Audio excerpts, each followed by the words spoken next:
ಕರ್ತನ ಪರಿಶುದ್ಧ ನಾಮದಲ್ಲಿ ನಿಮ್ಮೆಲ್ಲರಿಗೂ ನನ್ನ ಪ್ರೀತಿಯ ವಂದನೆಗಳು ತಿಳಿಸ್ತೀನಿ ಪ್ರಿಯರೇ. ಇವತ್ತೊಂದು ವಿಡಿಯೋ ಒಂದು ವಿಷಯದ ಕುರಿತು ಮಾತಾಡ್ಲಿಕ್ಕೆ ನಾನು ನಿಮ್ಮ ಮುಂದೆ ಪ್ರೆಸೆಂಟ್ ಮಾಡಿದ್ದೀನಿ.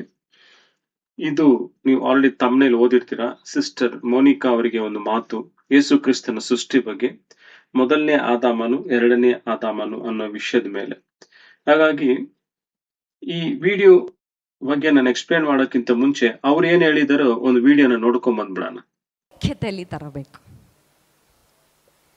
ಅದಕ್ಕೆ ಯೇಸುಸ್ವಾಮಿ ಪ್ರಾರ್ಥನೆ ಹೇಳ್ಕೊಡೋದು, ಪರಲೋಕದಲ್ಲಿ ನಿನ್ನ ಚಿತ್ತವು ಹೇಗೆ ನೆರವೇರುತ್ತೋ ತಂದೆಯೇ ಭೂಲೋಕದಲ್ಲಿ ನೆರವೇರಲಿ. ಯೇಸುಸ್ವಾಮಿ ಅದಕ್ಕೆ ಬಂದರು, ಪರಲೋಕದಲ್ಲಿರುವಂಥ ದೇವರ ಚಿತ್ತ ತಾನು ಮಣ್ಣಿನಿಂದ ನಿರ್ಮಿತನಾಗಿ, ಅಂದರೆ ಆದಾಮನ ತಲೆಮಾರಿನಿಂದಲೇ ಬಂದು ಈ ಭೂಮಿ ಮೇಲೆ ಯೇಸುಸ್ವಾಮಿ ಅಧಿಕಾರವನ್ನ ನಡೆಸಿದ್ದು. ಇಲ್ಲಿ ಸಿಸ್ಟರ್ ಏನ್ ಹೇಳ್ತಾರೆ ಅಂದ್ರೆ, ದೇವರ ಚಿತ್ತವನ್ನು ಮಾಡೋದಕ್ಕೋಸ್ಕರ ಯೇಸು ಕ್ರಿಸ್ತನು ಮಣ್ಣಿನಿಂದ ನಿರ್ಮಿತನಾಗಿ ಮತ್ತೆ ಅದೇ ಆದಾಮನ ವಂಶಾವಳಿಯಲ್ಲಿ ಬರ್ತಾನೆ ಅಂತ ಹೇಳಲ್ಪಡುತ್ತೆ. ಆದ್ರೆ ಇಲ್ಲಿ ಒಂದು ವಿಷಯ ಚೆನ್ನಾಗಿ ಗಮನಿಸ್ಬೇಕು. ಯೇಸು ಸ್ವಾಮಿ ಮಣ್ಣಿನಿಂದ ನಿರ್ಮಿತನಾದ್ನ, ದೇವರು ಯೇಸು ಸ್ವಾಮಿನ ಮಣ್ಣಿನಿಂದ ಮಾಡಿ ಈ ಭೂಲೋಕಕ್ಕೆ ಕಳಿಸಿದ್ರ ಅನ್ನೋದು ಪ್ರಶ್ನೆ ಇಲ್ಲಿ. ಹಾಗಾದ್ರೆ ಮಣ್ಣಿನಿಂದ ನಿರ್ಮಿತನಾದ ಅಂದ್ರೆ ಅರ್ಥ ಏನು? ಮಣ್ಣಿನಿಂದ ನಿರ್ಮಿತನಾದ ಅಂದ್ರೆ ಯೇಸು ಸ್ವಾಮಿ ಸೃಷ್ಟಿಸಲ್ಪಟ್ಟವನು ಅಂತ, ಅಂದ್ರೆ ಕ್ರಿಯೇಟೆಡ್ ಬೀನ್ ಅಂತ. ನಾವು ಯಾವಾಗ್ಲೂ ಮೈಂಡ್ ಅಲ್ಲಿ ಇಟ್ಕೋಬೇಕು, ಯೇಸು ಸ್ವಾಮಿ ಸೃಷ್ಟಿಸಲ್ಪಟ್ಟವನಲ್ಲ, ಯೇಸು ಸ್ವಾಮಿ ಸೃಷ್ಟಿಕರ್ತ ಆಗ್ತಾನೆ ಅಂತ. ಸೃಷ್ಟಿಕರ್ತ ಸೃಷ್ಟಿಸ್ತಾನೆ, ತಾನೇ ಸೃಷ್ಟಿಯಾಗಿ ಬರಲ್ಲ. ತಾನು ಸೃಷ್ಟಿಯಾಗಿ ಬಂದ್ರೆ ಆತನ ಮುಗಿಯೋ ಅವಶ್ಯಕತೆ ನಮಗಿಲ್ಲ. ಯಾಕಂದ್ರೆ ನಾವು ದೇವ್ರಂತ ಯಾರನ್ನ ಆಯ್ಕೆ ಮಾಡ್ಕೊಳ್ತೀವೋ, ಮುಗಿತೀವೋ, ಆರಾಧಿಸ್ತೀವೋ, ಪೂಜಿಸ್ತೀವೋ, ಆತ ಸೃಷ್ಟಿಕರ್ತ ಆಗಿರಬೇಕು. ಆತನು ಯಾವುದೇ ರೀತಿಯಲ್ಲೂ ಸಹ ಸೃಷ್ಟಿಗೆ ಒಳಗಾಗಿ ಸೃಷ್ಟಿಸಲ್ಪಟ್ಟಿರಬಾರ್ದು ಆತನು. ಹಾಗಾದ್ರೆ ಏತಕ್ಕಾಗಿ ಸೃಷ್ಟಿ ಈ ಮಾತು ಹೇಳಿದ್ರು ಅಂದ್ರೆ, ಆದಾಮನನ್ನು ಸಹ ದೇವರು ಮಣ್ಣಿನಿಂದ ನಿರ್ಮಾಣ ಮಾಡದ, ಅದಕ್ಕೋಸ್ಕರ ಯೇಸು ಸ್ವಾಮಿಯೂ ಸಹ ಮಣ್ಣಿನಿಂದ ನಿರ್ಮಿತನಾದ ಅಂತ ಹೇಳ್ತಾರೆ. ಹಾಗಾದ್ರೆ ಆದಾಮನು ಮಣ್ಣಿನಿಂದ ನಿರ್ಮಿತ ಆದ ಅನ್ನುವಾಗ ಬಹಳ ಅರ್ಥ ಇರುತ್ತೆ. ಯಾಕಂದ್ರೆ ಆತನು ಮನುಷ್ಯ, ಮಣ್ಣಿನಿಂದ ನಿರ್ಮಿತನಾಗಬೇಕು. ಅದಕ್ಕೆ ಜೆನೆಸಿಸ್ ಚಾಪ್ಟರ್ 2:7 ಅಲ್ಲಿ ಇಲ್ಲೊಂದು ವಿಷಯ ನಾನು ನಿಮಗೆ ತೋರಿಸ್ತೀನಿ ನೋಡಿ ಮೇಲ್ಗಡೆ. ಇಲ್ಲಿ ದಿ ವರ್ಬ್ ಹೀಬ್ರೂಲ್ ಉಪಯೋಗಿಸಲ್ಪಟ್ಟಿರೋದು ಎಟ್ಸಾರ್ ಅಂತ, is used in Hebrew Bible to describe the act of forming or shaping ಅಂತ. ಅಂದ್ರೆ ಯಾವ್ದಾದೊಂದು ಸೃಷ್ಟಿ ಮಾಡ್ಬೇಕಂದ್ರೆ ಅದನ್ನ ಶೇಪ್ ಮಾಡೋದಕ್ಕೂ ಎಟ್ಸಾರ್ ಅನ್ನೋ ಪದನ ಉಪಯೋಗಿಸ್ತಾರೆ. ಅದು ಇನ್ನೂ ಕೆಳಗಡೆ ಗಮನಿಸಿದ್ರೆ ಕಾಂಟೆಕ್ಸ್ಟ್ ಏನ್ ಹೇಳುತ್ತೆ ಅಂದ್ರೆ, ಹೀಬ್ರೂ ಎಟ್ಸಾರ್ is a significant term in the Old Testament frequently use to describe God's creative active ಅಂತ. ದೇವರ ಸೃಷ್ಟಿಯ ಕಾರ್ಯಗಳನ್ನ ವರ್ಣಿಸೋದಕ್ಕೋಸ್ಕರ ಹೀಬ್ರುವಿನ ಈ ಕ್ರಿಯಾಪದ ಎಟ್ಸಾರ್ ಅನ್ನೋದು ಉಪಯೋಗಿಸಲ್ಪಟ್ಟಿದೆ.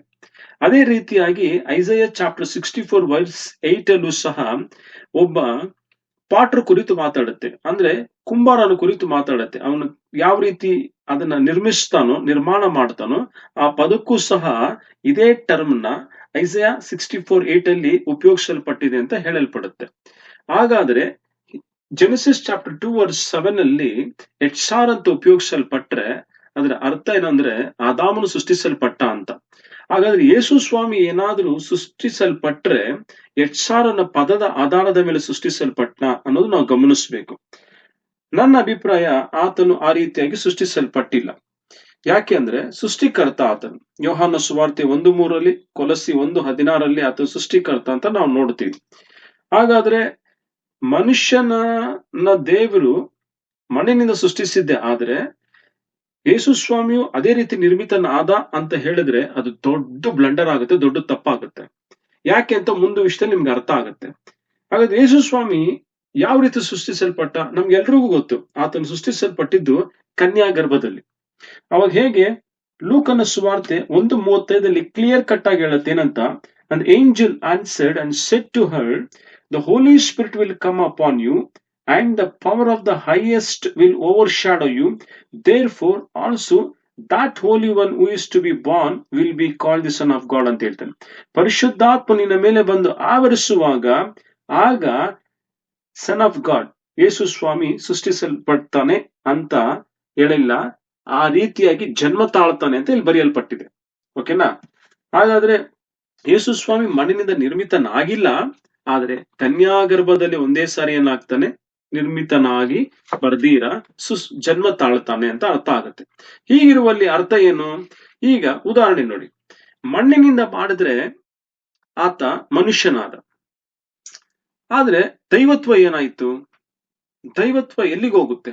ಉದಾಹರಣೆಗೆ ಈಗ ಮಣ್ಣಿನಿಂದ ದೇವರು ಮಾಡ್ದ, ಒಂದು ಮಣ್ಣು ತಗೊಂಡ, ಆದಾಮನ ಅಸ್ತಿತ್ವನೇ ಇರಲಿಲ್ಲ, ಆದಾಮನ ಸೃಷ್ಟಿ ಮಾಡ್ದ, ಆತನ ನಾಸಿಕಾರದಲ್ಲಿ ಜೀವವಾಯುವನ್ನು ಊದ್ದ, ಆದಾಮ ಜೀವಿಸುವ ಒಂದು ಪ್ರಾಣಿ ಆದಂತ ಬರೆಯಲ್ಪಡುತ್ತೆ, ಲಿವಿಂಗ್ ಬೀನ್ ಅಂತ. ಅದೇ ರೀತಿಯಾಗಿ ಯೇಸು ಸ್ವಾಮಿಯನ್ನ ಮಣ್ಣಿನಿಂದ ತಗೊಂಡು ಆತನ್ನ ಸೃಷ್ಟಿ ಮಾಡಿ ಆತನ ನಾಸಿಕಾರದಲ್ಲಿ ಜೀವವಾಯುವನ್ನು ಊದಿದಾಗ ಆತನು ಸೃಷ್ಟಿಯಾದ. ಹಾಗಾದ್ರೆ ಇಲ್ಲಿ ದೈವತ್ವ ಎಲ್ಲೋಯ್ತು ಅನ್ನೋದು ಪ್ರಶ್ನೆ ಆಗುತ್ತೆ. ಯಾಕಂದ್ರೆ ಮಣ್ಣಿಂದ ಸೃಷ್ಟಿಸ್ತಾ ಇದ್ದಾನೆ. ಇಲ್ಲದೆ ಇರೋದು ಮಣ್ಣಿನಿಂದ ಸೃಷ್ಟಿಸಿದಾಗ ದೈವತ್ವಕ್ಕೆ ಚಾನ್ಸ್ ಇರಲ್ಲ. ನಾನು ಹೇಳ್ತಿರೋ ಚೆನ್ನಾಗಿ ಗಮನಿಸಿ, ದೈವತ್ವಕ್ಕೆ ಚಾನ್ಸ್ ಇರಲ್ಲ.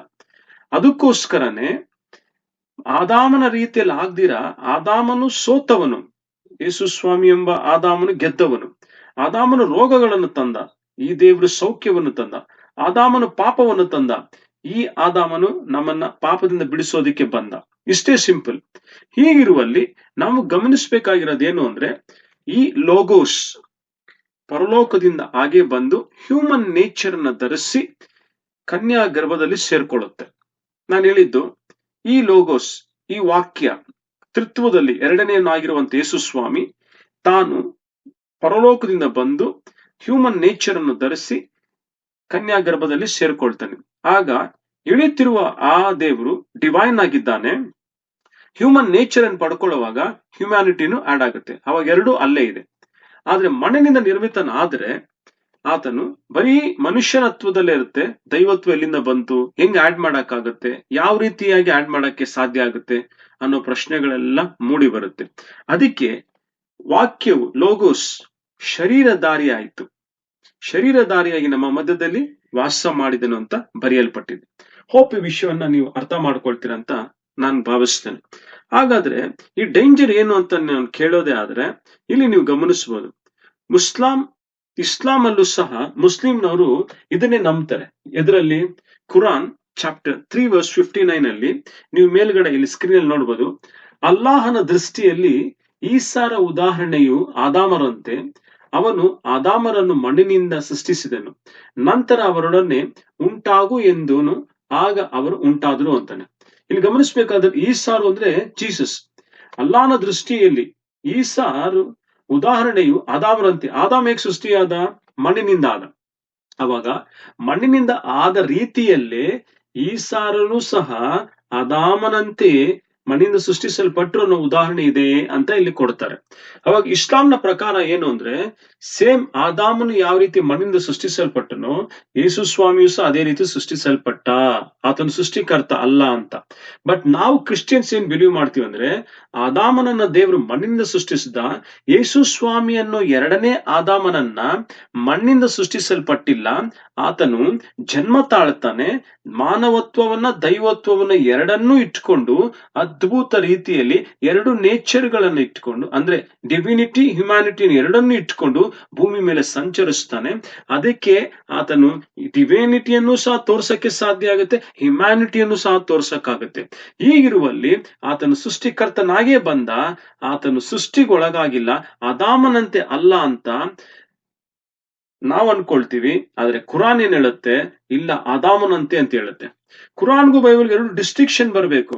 ಅವ್ರು ಏನ್ ಹೇಳ್ತಾರೆ? Jesus is a prophet but he is not god ಅಂತ ಹೇಳ್ತಾರೆ. ನಾವ್ ಹೇಳ್ತೀವಿ ಯೇಸು ಸ್ವಾಮಿ ಪ್ರಾಫೆಟ್ಟು ಆಗಿದ್ದ, ದೇವರು ಆಗಿದ್ದ, ಕಿಂಗು ಆಗಿದ್ದ, ಪ್ರೀಸ್ಟು ಆಗಿದ್ದ ಅಂತ ಹೇಳ್ತೀವಿ. ಸೊ ಹಾಗಾಗಿ ಈ ಡೇಂಜರ್ ಅನ್ನ ನಾವು ಹೊರಗಡೆ ತಗೊಂಡ್ಬರೋದಕ್ಕೋಸ್ಕರ ತುಂಬಾ ಪ್ರಾಮುಖ್ಯವಾದ ವಿಷಯ ಇದು ಅಂತ ನಾನ್ ನಿಮ್ ಮುಂದೆ ಇಡ್ತಾ ಇದ್ದೀನಿ. ಬಹುಶಃ ನಿಮ್ಗೆ ಈ ವಿಷಯ ಅರ್ಥ ಆಗಿರುತ್ತೆ ಅನ್ಕೊಳ್ತೀನಿ. ಏನಂತ? ಯೇಸು ಸ್ವಾಮಿ ಈ ಸಿಸ್ಟರ್ ಹೇಳ್ದಂಗೆ ಮಣ್ಣಿನಿಂದ ನಿರ್ಮಿತನಾಗಿಲ್ಲ, ಆತನು ಲೋಗೋಸ್ ಆಗಿದ್ದು ದೈವತ್ವ ಹಾಗೆ ಬಂದು ಹ್ಯೂಮನ್ ನೇಚರ್ ಅನ್ನು ಧರಿಸಿ ಕನ್ಯಕಾ ಗರ್ಭದಲ್ಲಿ ಹುಟ್ಟುತ್ತಾನೆ, ಅಂದ್ರೆ ಕನ್ಯಾ ಗರ್ಭದಲ್ಲಿ ಹುಟ್ಟುತ್ತಾನೆ ಅನ್ನೋದನ್ನ ನಾವು ಬಹಳ ಸ್ಪಷ್ಟವಾಗಿ ಇಲ್ಲಿ ತಿಳ್ಕೋಬೇಕಾಗುತ್ತೆ, ಅರಿತಿರ್ಬೇಕಾಗತ್ತೆ. ಹಾಗಾದ್ರೆ ಈ ವಿಷಯವನ್ನ ನಿಮ್ಗೆ ಅರ್ಥ ಮಾಡಿಸಿ ಅಂತ ನನ್ನ ನಂಬಿಕೆ ಆಯ್ತು. ಒಂದು ವಿಷಯ ಹೇಳಲಿಕ್ಕೆ ಇಷ್ಟಪಡ್ತೀನಿ. ನಾನು ಈ ವಿಷಯವನ್ನ ಸಿಸ್ಟರ್ ಹೇಳಿರೋ ವಿಷಯವನ್ನ ನಾನು ವಿಡಿಯೋ ಮಾಡಿ ಹೇಳ್ತಿರ್ಬೇಕಾದಾಗ ನನ್ಗೇನೋ ದೊಡ್ಡದಾಗಿ ಗೊತ್ತು, ನಾನೇನೋ ದೊಡ್ಡ ಬೃಹಸ್ಪತಿ, ನಾನು ಬೈಬಲ್ ಚೆನ್ನಾಗಿ ಅರ್ದು ಕುಡ್ದು ಬಿಟ್ಟಿದ್ದೀನಿ ಅಂತ ಏನೂ ಇಲ್ಲ. ನಾನು ಏನ್ ಅರ್ಥ ಆಯ್ತೋ ಆ ವಿಷಯ ನಿಮ್ ಮುಂದೆ ಪ್ರೆಸೆಂಟ್ ಮಾಡ್ತಾ ಇದೀನಿ. ಒಂದ್ ವೇಳೆ ನಾನ್ ತಪ್ಪು ಮಾಡಿದ್ರು, ನನ್ನಲ್ಲಿ ಏನಾದ್ರು ತಪ್ಪಿದ್ರು, ದಯವಿಟ್ಟು ನೀವು ನನ್ನ ತಿದ್ದಿ, ನಾನು ಅದಕ್ಕೆ ಫುಲ್ ಓಪನ್ ಆಗಿದ್ದೀನಿ. ಈ ವಿಡಿಯೋವನ್ನ ಬಹುಶಃ ಅದು ಕೇಳ್ತಿದ್ದಾಗ ಅವ್ರು ಕೋಪ ಬರ್ಬೋದು, ಏನ್ ಮಾಡಕ್ ಕೆಲಸ ಕಾರ್ಯ ಅಲ್ಲ ಈ ಬ್ರದರ್ಗೆ ಅಂತ. ಆದ್ರೆ ನನಗೆ ಬೇರೆ ಯಾವುದೇ ಉದ್ದೇಶ ಇಲ್ಲ ಈ ಸಿಸ್ಟರ್ನ ಡೌನ್ ಮಾಡ್ಬೇಕು, ಅದ್ ಮಾಡ್ಬೇಕು ಅಂತ ಏನೂ ಇಲ್ಲ. ನೀವು ತುಂಬಾ ಚೆನ್ನಾಗಿ ಪ್ರಸಂಗ ಮಾಡ್ತೀರಾ ಸಿಸ್ಟ್ರೆ, ಕಂಟಿನ್ಯೂ ಮಾಡಿ. ಆದ್ರೆ ಸ್ವಲ್ಪ ಕ್ರಿಸ್ತನ ವಿಚಾರದಲ್ಲಿ ಬಂದಾಗ ಅದನ್ನ ನೀವು ಸ್ವಲ್ಪ ಅಲ್ಲಿ ಗಮನಿಸಿದ್ದೆ ಆದ್ರೆ ಅದ್ಭುತವಾಗಿ ನೀವು ಪ್ರಸಂಗನ ಮುಂದುವರಿಸ್ಕೊಂಡು ಹೋಗ್ಬೋದು. ತುಂಬಾ ಚೆನ್ನಾಗಿ ಪ್ರಸಂಗ ಮಾಡ್ತೀರಾ, ಗಾಡ್ ಬ್ಲೆಸ್ ಯು. ಹೀಗಿರುವಲ್ಲಿ ನನ್ನ ಮಾತನ್ನು ಕೇಳ್ತಿರ್ಬೇಕಾದಾಗ, ವಿಡಿಯೋನು ನೋಡ್ತಿರ್ಬೇಕಾದಾಗ ನಾನು ಬೇರೆ ಯಾವ ಉದ್ದೇಶದಿಂದನೂ ವಿಡಿಯೋನ ಮಾಡ್ತಿಲ್ಲ. ನಾನು ಪ್ರೀತಿಯಿಂದ ಒಂದು ಕರೆಕ್ಷನ್ ಮಾಡ್ಕೊಳ್ತಾ ಇದ್ದೀನಿ, ಕರೆಕ್ಷನ್ ಮಾಡ್ತಾ ಇದ್ದೀನಿ.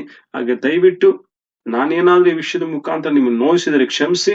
ಯಾಕಂದ್ರೆ ಯೇಸು ಸ್ವಾಮಿ ಮಣ್ಣಿನಿಂದ ನಿರ್ಮಿತನಾಗಿಲ್ಲ, ಆತನು ಸೃಷ್ಟಿಕರ್ತನಾಗಿರೋದ್ರಿಂದ ಕನ್ಯಾ ಗರ್ಭದಲ್ಲಿ ಬಂದು ತನ್ನನ್ನು ತಾನು ಪ್ರೆಸೆಂಟ್ ಮಾಡ್ಕೊಳ್ತೇನೆ ಅನ್ನೋ ವಿಷಯವನ್ನ ಹೇಳೋದಕ್ಕೆ ಬಂದೆ. ಯಾಕಂದ್ರೆ ಇಸ್ಲಾಂ, ಜೆಹೋವಾ ವಿಟ್ನೆಸ್ ಎಲ್ಲ ಇದನ್ನೇ ನಂಬುತ್ತೆ. ಆದ ಕಾರಣ ಈ ಡೇಂಜರ್ ಇಂದ ಹೊರಗಡೆ ಬರೋದಕ್ಕೋಸ್ಕರ ಈ ವಿಷಯವನ್ನ ಹೇಳ್ತಾ ಇದ್ದೀನಿ. ಅಷ್ಟೇ ಆಗ್ಲಿ, ನಾನೇನೋ ತಪ್ಪು ಕಂಡಿಡಿದು ನನಗೆಲ್ಲಾ ಗೊತ್ತು ಅನ್ನೋ ಪ್ರೆಸೆಂಟೇಶನ್ ಅಂತೂ ಖಂಡಿತ ಮಾಡ್ತಾ ಇಲ್ಲ. ನಾನೇನು ಏನಾದ್ರೂ ತಪ್ಪು ಮಾಡಿದ್ರೆ, ನನ್ನಲ್ಲೂ ಏನಾದ್ರೂ ವಿಷಯ ತಿಳ್ಕೊಳ್ಳೋದು ನಿಮ್ಮಿಂದ ಇದ್ರೆ ದಯವಿಟ್ಟು ನನಗೆ ತಿಳಿಸ್ಕೊಡಿ, ನಾನು ಕಲ್ತ್ಕೊಳ್ತೇನೆ. ಅಷ್ಟೇ ಆಗಿ, ಅದು ಬಿಟ್ಟು ಬೇರೆ ಯಾವುದು ಉದ್ದೇಶ ನನಗಿಲ್ಲ. ದೇವ್ರ ಸಿಸ್ಟರ್ ನಿಮ್ಮನ್ನು ಚೆನ್ನಾಗಿ ಆಶೀರ್ವದಿಸ್ಲಿ, ನಿಮ್ ಮಿನಿಸ್ಟ್ರಿನ ಚೆನ್ನಾಗಿ ಬೆಳೆಸ್ಕೊಂಡು ಹೋಗ್ಲಿ. ಹಾಗಾಗಿ ಕ್ರಿಸ್ಟಾಲಜಿ ಬಗ್ಗೆ ಮತ್ತೆ ಕ್ರೈಸ್ಟ್ ಬಗ್ಗೆ ಸ್ವಲ್ಪ ಗಮನವಿಟ್ಟು ಕಲ್ತ್ಕೊಳ್ಳಿ. ಅಷ್ಟೇ ನಾನು ಹೇಳಕ್ ಬರ್ತೀನಿ, ಬೇರೆ ಏನು ಇಲ್ಲ. ದೇವ್ರು ನಮ್ಮೆಲ್ಲರನ್ನ ಆಶೀರ್ವದಿಸ್ಲಿ. Thank you. ನೆಕ್ಸ್ಟ್ ವಿಡಿಯೋ ನಿಮ್ ಮುಂದೆ ನಾನು ಪ್ರೆಸೆಂಟ್ ಮಾಡ್ತೀನಿ. ಅಲ್ಲಿವರೆಗೂ ಕರ್ತನ ಕೃಪೆ ನಮ್ಮನ್ನು ಆವರಿಸ್ಲಿ. Thank you.